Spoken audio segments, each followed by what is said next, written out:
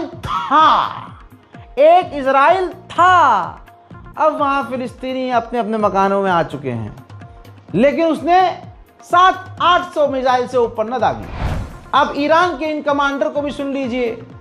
Iran के commander ने, IRGC के टॉप लीडर ने कह दिया है कि हमने तो पिछली ये जंग जो हुई है इसमें सिर्फ अपनी 5% ताकत ही इस्तेमाल की थी।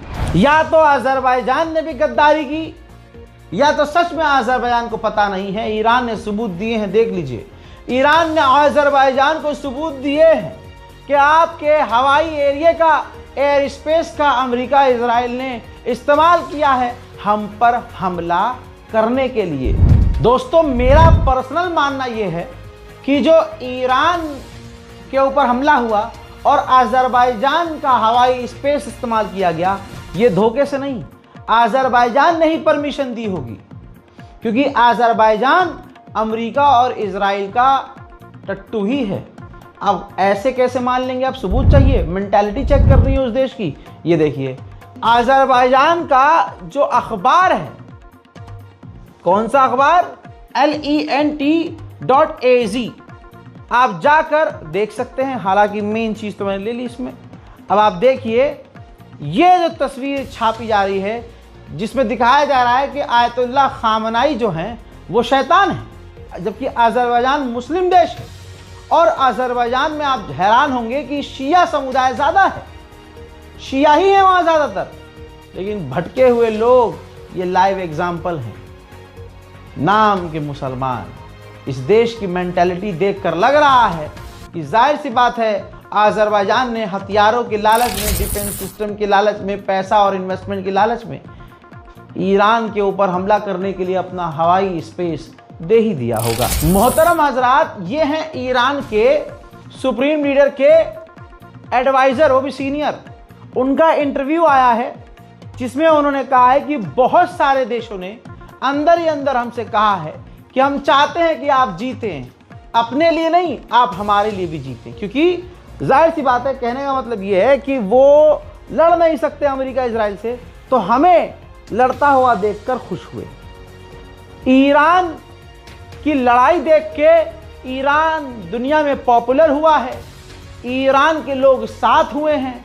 साथ में इन्होंने आगे ये भी कहा कि इजराइल को मोटा नुकसान हुआ है, इजराइल को पैसे की भी किल्लत हो रही है। उन्होंने ये भी कहा कि हमने कतर के अमेरिका के बेस पर 14 मिसाइल दागी, जिनमें से 6 मिसाइलें कतर के बेस पर अमेरिका के जाकर गिरी हैं। ये बयान सुनाऊंगा मैं आपको कंफर्म करने के लिए, सुनिए।